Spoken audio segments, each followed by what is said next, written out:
আগের দিন তোমরা দেখেছো যে আমরা রাত 12টার সময় ঠাকুরের জন্য সমস্ত প্রসাদ নিয়ে এসেছিলাম, আর এখনো বসে আছি পুজোর অপেক্ষায়। পুজো এখনো শুরু হয়নি, ঠাকুরের সমস্ত সজ্জাগুলো হচ্ছে, মানে ঠাকুরের সাজানো হচ্ছে। আর রাত 2টোর দিকে আমার এত পরিমাণে আমি কোনো মতেই মোটামুটি চোখটাকে আর আটকে রাখতে পারছিলাম না। বাইরের দিকে তাকিয়ে দেখি পার্থ চেয়ারে বসে বসে ঘুমাচ্ছে, আর এদিকে দেখো প্রায় সবাই ঘুমাচ্ছিল, কিন্তু আমি টুকটুকি একটু ঘুমাইনি। টুকটুকি তো একটু ঘুমাইনি, মাঝে মাঝে আমি একটু ঢোল মারছিলাম, কিন্তু বেশিক্ষণ নয়। আবার যখন পুজোটা শুরু হলো, মানে 3:30 থেকে যখন আবার পুজো শুরু হলো, তখন আর একটু ঘুম পাইনি, আর বসে বসে ঠাকুরের পুজোটা দেখছিলাম। পুজো এখন প্রায় শেষের দিকে, এখন বাজে ভোর 4টে বাজে। আর ঠাকুরের যে আরতিটা সবাই মিলে নেওয়া হচ্ছে, আমি একটু নিয়েছি, টুকটুকিও নিয়েছে।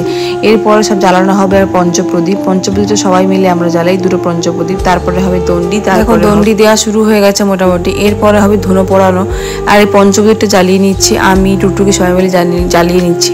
আর এখানে ঠাকুরের কাছে হোমও শুরু হয়ে গেছে, আর এই যে হচ্ছে ধুনো পোড়ানো চলছে। আসলে এটাকে আমরা ধুনো পোড়ানো বলি। সব থেকে পুজোর মধ্যে এই জিনিসটা দেখতে আমার বেশ ভালো লাগে, আর এর জন্য অনেকটা পরিমাণে সাহসের দরকার, যেটা আমার মধ্যে একটুও নেই। মাথায় আর 2 হাতে যখন আগুন জ্বলে, সেটা দেখে চুপচাপ বসে থাকার মতো এনার্জি আমার মধ্যে নেই, আমার সাহসও আমার মধ্যে নেই।